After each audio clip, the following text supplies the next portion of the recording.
Nós somos um grupo de estudantes do curso de Imagem e Som da Universidade Federal de São Carlos e a gente está aqui para trazer uma oficina sobre o papel do profissional do som no cinema. E a gente começou esse projeto, né, do Ruído Branco inicialmente como um filme para uma disciplina do nosso curso.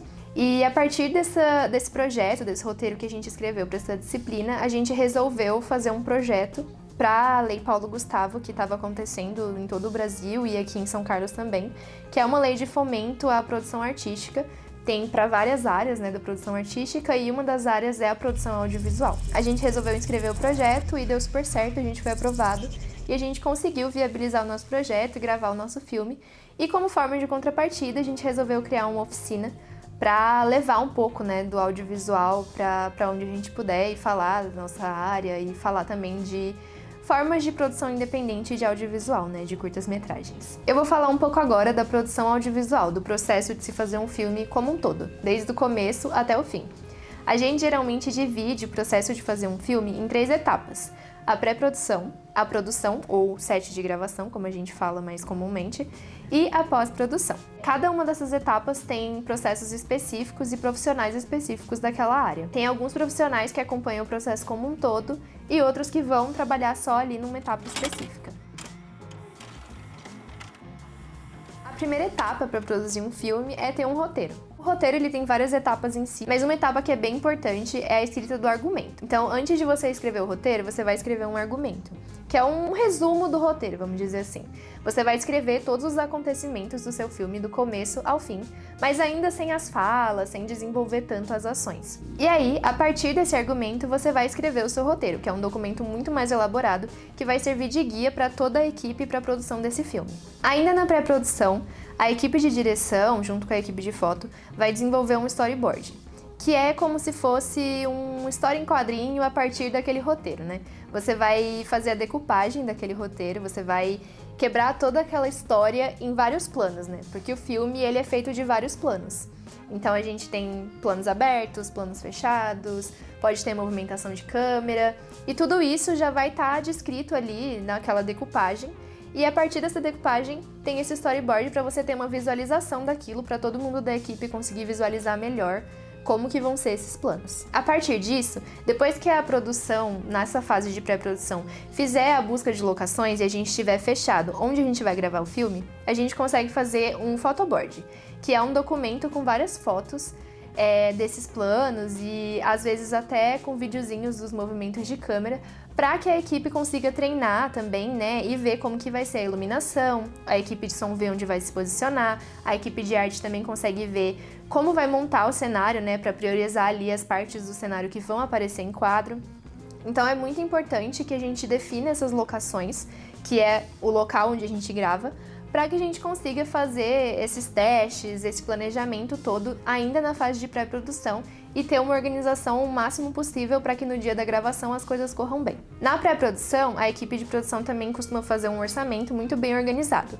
Como a gente recebe dinheiro público, no caso de um filme que tem apoio, né, de alguma lei ou edital, você precisa ter um orçamento muito bem organizado para que você saiba qual dinheiro vai para qual área. Então, você vai definir valores e você vai fazer orçamentos, vai falar com locadoras para alocar equipamentos para todo mundo, vai ver os custos da arte, então como vai envolver, por exemplo, ir em busca de locações, de móveis, de roupas, né, figurinos, maquiagem, tudo isso envolve um custo e todo esse custo ele já é previsto na etapa de pré-produção. É nessa etapa também que a gente faz o casting dos atores, então todo mundo que vai aparecer no filme, todos os atores, os personagens, a gente vai fazer um casting, que é um processo de seleção, para escolher as pessoas que vão ali interpretar aquele papel, que é um processo também bem importante para já se planejar para a etapa de gravação. Nessa fase, geralmente, a gente também tem alguns ensaios com os atores, para que eles ali se familiarizem com o roteiro, com as falas deles, e que na gravação a gente possa, né,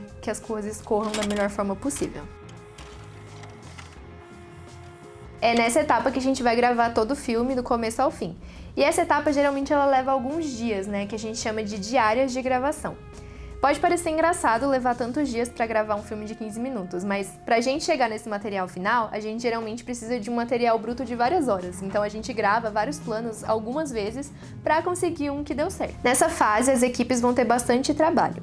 Então a equipe de foto, por exemplo, fica responsável pela gravação visual. A gente tem um diretor de foto, em produções menores geralmente é a mesma pessoa que vai ser a operadora de câmera, e a gente tem os assistentes que vão ajudar na montagem de toda a iluminação do cenário, que fica ali a cargo da equipe de foto. Aí tem a equipe de direção, que vai trabalhar diretamente com os atores e com todas as outras áreas para poder fazer um alinhamento entre todo mundo. Então vai ter a direção de atores, que foca nessa parte de atuação, né, de estar no tom certo que estava ali proposto no roteiro, e também de conversar com as equipes, de fazer com que tudo fique ali conforme a direção combinou ali na etapa de pré-produção com essa equipe. A equipe de produção fica responsável por organização, por planejamento, cronograma ali das gravações e lidar com possíveis imprevistos que acontecem sempre em um set de gravação. Aí a gente tem a equipe de som fazendo a captação de som direto e a equipe de arte, que também vai, durante esses dias, né, essas diárias que a gente chama, vai ter um momento para montar os cenários, para desmontar os cenários depois da gravação, para trabalhar ali na maquiagem, no figurino dos personagens. A etapa final é a etapa de pós-produção. É quando a gente vai pegar todo o material que foi gravado e vai transformar ele num filme de fato no tempo previsto. A primeira das etapas da pós-produção é a montagem. Então a gente vai assistir todo o material bruto que foi gravado, com os boletins que o pessoal geralmente faz durante o set, né? Falando quais takes ficaram melhores, quais takes deram certo pro som, quais takes deram certo pra foto, quais takes deram certo para continuidade, para atuação, o que ficou melhor de fato ali na gravação, e a gente vai montar, com base nessas escolhas do pessoal no set e também da nossa própria visão, o material final, né, tentando alcançar ali o tempo que a gente pensa pro filme. A gente faz vários cortes, então geralmente tem um primeiro corte que tá ali um pouco mais bruto, né, não tão certinho, e aí a gente vai fazendo reuniões e vai acompanhando esses cortes pra gente chegar no corte final. Depois que a gente chega nesse corte final, a gente tem que fechar a montagem, a gente não pode mais mexer no filme, porque esse filme vai passar para a etapa de edição de som, que depois vocês vão conhecer um pouco mais a fundo. Enquanto está acontecendo a edição de som, a gente também vai ter a colorização, que vai trabalhar toda a parte de cores, de iluminação do filme. Durante essa etapa de pós-produção, a gente tem acompanhamento com a equipe de direção, de produção, e aí as equipes que trabalham são as equipes de montagem e de edição de som. Caso o filme precise também, tenha algum efeito especial, a gente tem a equipe de VFX, que é a equipe de efeitos especiais. Tem vários filmes que precisam disso, então além de todas essas etapas que eu descrevi, a gente pode ter esses efeitos especiais que precisam ser feitos na pós. O trabalho do profissional do som ele é essencial tanto para a construção da narrativa quanto para a imersão do público no filme. E aí eu vou explicar um pouquinho das etapas desse processo de construir o som para um filme, né? Desde a pré até a pós-produção. Durante a pré-produção do filme, a gente passa por algumas etapas. Uma delas é fazer a leitura do roteiro e grifar partes importantes e que a gente pode trabalhar na criatividade ali do som, pensando um pouco mais do desenho do som, que ele vai aparecer depois. É feita toda uma lista de equipamentos que vão ser usados para poder fazer a captação desse som direto.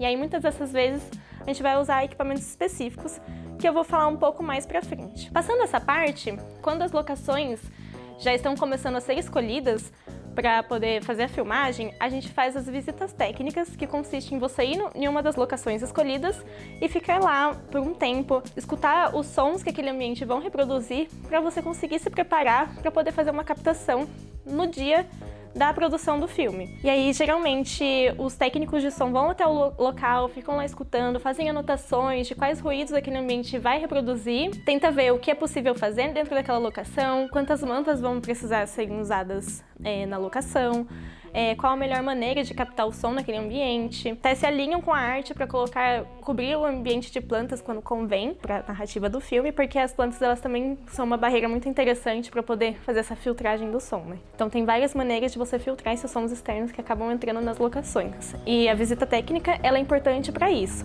para você estudar o ambiente e tentar resolver os problemas de ruídos que eles têm. O outro passo, direção de som, se reunir com a direção do filme para discutir a estética do som mesmo que o filme vai ter. Muito disso vem também das anotações que a pessoa do som fez lá no roteiro, e isso vai voltar ali para essa reunião junto com a direção, para ambas conseguirem discutir ali como que vai ficar isso mais ou menos na pós-produção. Geralmente, o que a gente usa é um microfone shotgun, que ele é mais comprido, ele tem uma sensibilidade maior e ele é mais direcional. A gente aponta para um lugar e ele vai captar o som para onde a gente está apontando. Esse microfone ele é muito utilizado, geralmente ele vem acompanhado junto da vara de boom, além de shotgun, o nome dele pode ser boom. E aí a gente tem a vara de boom, que é uma vara que a gente coloca nele para poder segurar, né? Que é geralmente quando a gente vê um making off, tudo de filme, a gente geralmente vê esse microfone, que é aquele que o microfonista fica segurando ali. Ele acaba sendo envelopado pelo Zeppelin, que é uma construçãozinha assim que parece uma colmeia. E ele também ajuda a proteger de sons externos, de ruídos, né? Ele abafa um pouco aquele som pra gente conseguir gravar principalmente cenas externas. Esse microfone, ele, que nem eu falei, né? Ele é muito utilizado porque a gente consegue focar realmente no som que tá acontecendo na cena e não pegar o som de todo o ambiente. Embora ele seja muito sensível e ele consiga, ainda assim, mesmo sendo muito direcional, ele consegue captar alguns sons que estão ao redor, então tem que ter um cuidado muito grande quando a gente está dentro de um set de filmagem fazendo essa captação de som, porque ela pega muitos ruídos, então a gente precisa de o máximo de silêncio possível. Além desse microfone e desses equipamentos que vão junto com ele, né, que são a vara de boom e o Zeppelin, né, a gente também utiliza as lapelas. Existem lapelas mais direcionais, que elas vão captar apenas o que está apontado para elas, e tem as unidirecionais que elas pegam ela tem uma maior amplitude assim de captação, então elas podem ficar viradas assim para baixo, que mesmo assim elas ainda vão captar a voz do ator.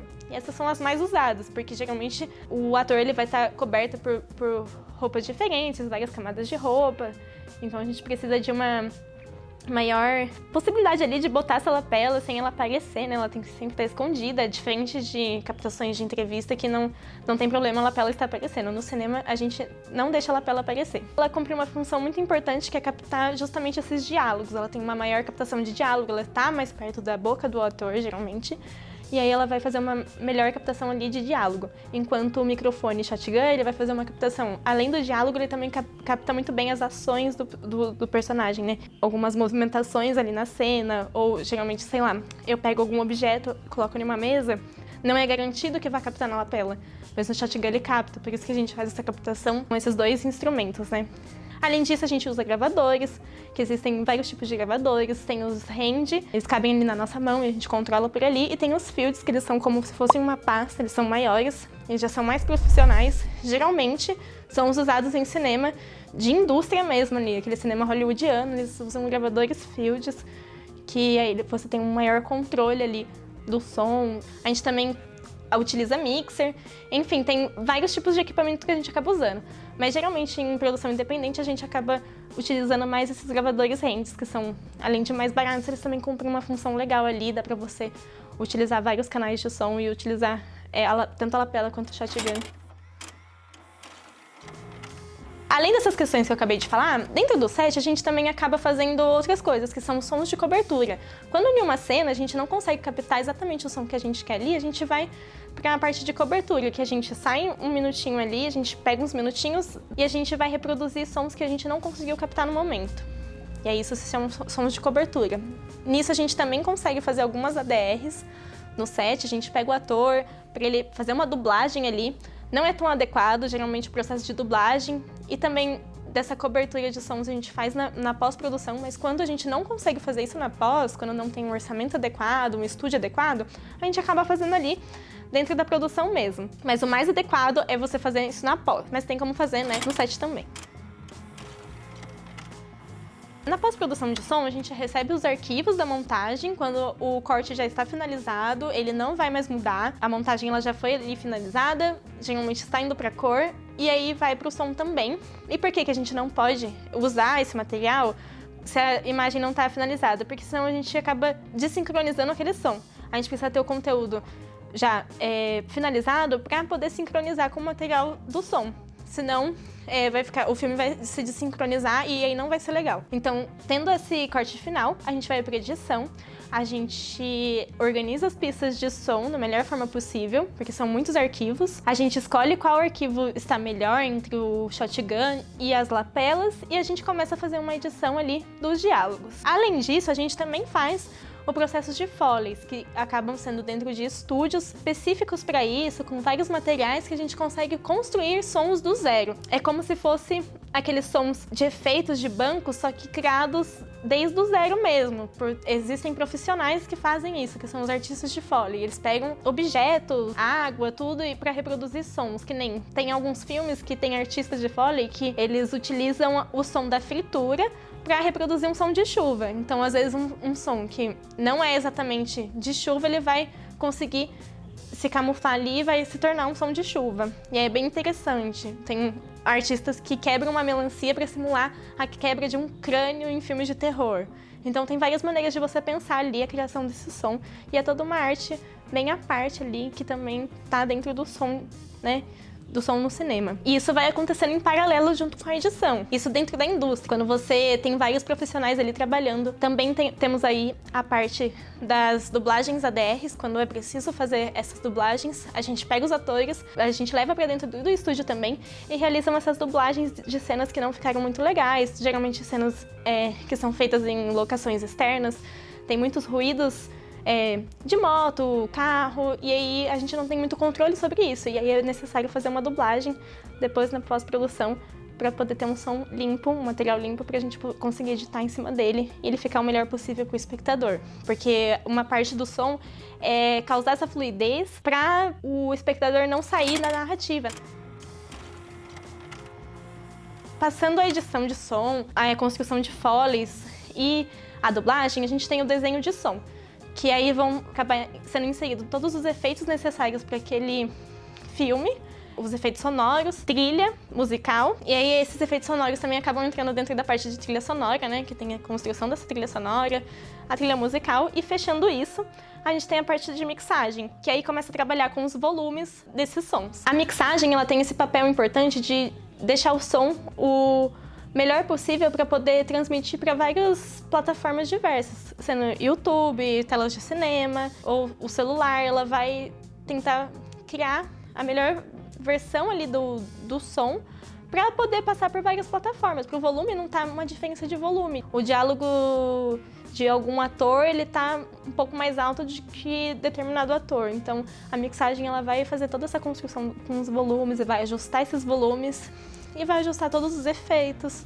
todas as trilhas que foram colocadas, pra gente ter uma melhor exibição desse filme, né? Então, passando da mixagem, que geralmente acontece tanto na 2.0, que é estéreo, que é mais comum, que a gente assiste na nossa TV, no celular, tanto a 5.1, que já é a exibição de cinema, né? Que tem as caixas de som que são ditas como surround, que elas fazem uma volta, então os sons eles são distribuídos em várias caixas. A mixagem também é responsável por fazer essa distribuição de som. Tem uma cena que é a porta da casa da pessoa é para esse lado e aí tem uma pessoa batendo na porta. Então a mixagem vai jogar esse som para lá, para a gente conseguir ouvir na caixa de som da direita. Então, ela também é responsável por isso, e aí a gente tem a finalização do som.